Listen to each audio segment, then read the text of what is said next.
In this recording, I just wanted to share with you a couple of wee tricks that you can do in Excel that will make the use of it easier for you. If we get rid of our emails, that will help, won't it?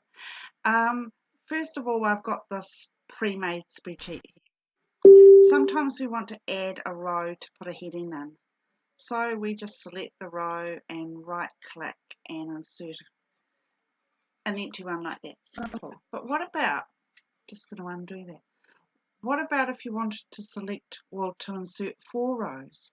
Well, instead of having to do that 4 times, all you need to do is select as many rows down here as you want to insert, right click, and voila, we have 4 rows. Easy and simple as that.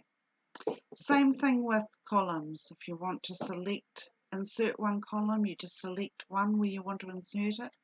By default, it will go to the left of the column. If you want it on the right, simple, just to select it how you wanted it. Wait till you get the move cursor.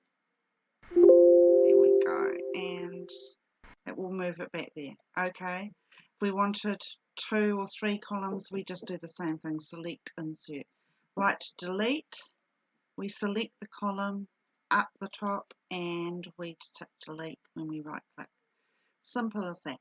Okay, so we can assume this is some sales data that I made up earlier. So let's assume we want to put in a heading, and we want to put it somewhere so it goes in the middle. So let's say I just type it in cell A, column A, row 3, and we'll just call it sales data for 2017. It's not very imaginative. Now I want it to center across the data set. So if I just select that row and go right across to column M where it ends, go from the Home tab and choose Merge and Center. Merge and Center will move that to the center and take all of those cells and just turn them into one. So effectively, the only cell we can select is A3. That was the first one. So let's just change the colour on that. We'll make that a nice dark blue. Did that work? Can't really tell, but I think it did. We'll make it bold. That looks a bit better.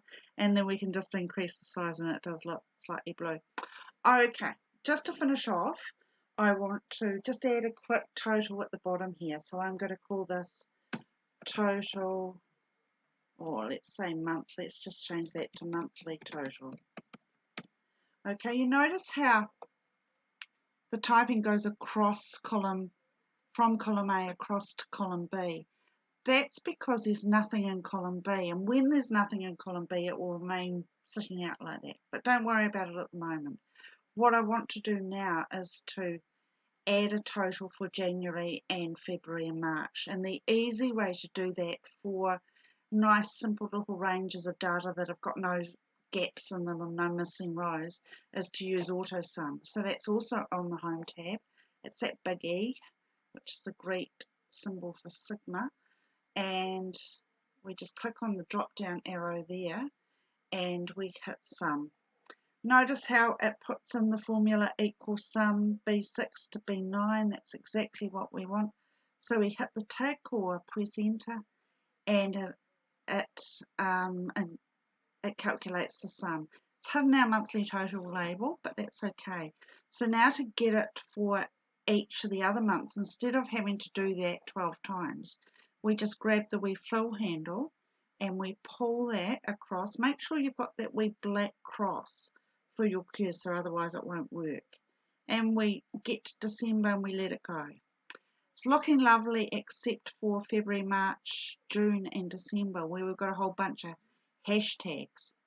They're not real, well they are, but what they're telling us is that there isn't enough room in that column to display the value properly. And we've already got the issue here.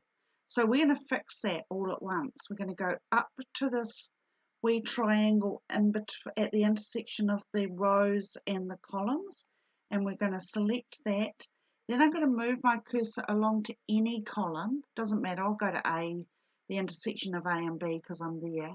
And I wait till my cursor has that double cross and then I double click. and every column that needs to be resized will be resized. And then to stop that being grey, I can just select a cell, or I can hit my escape key, and that's that.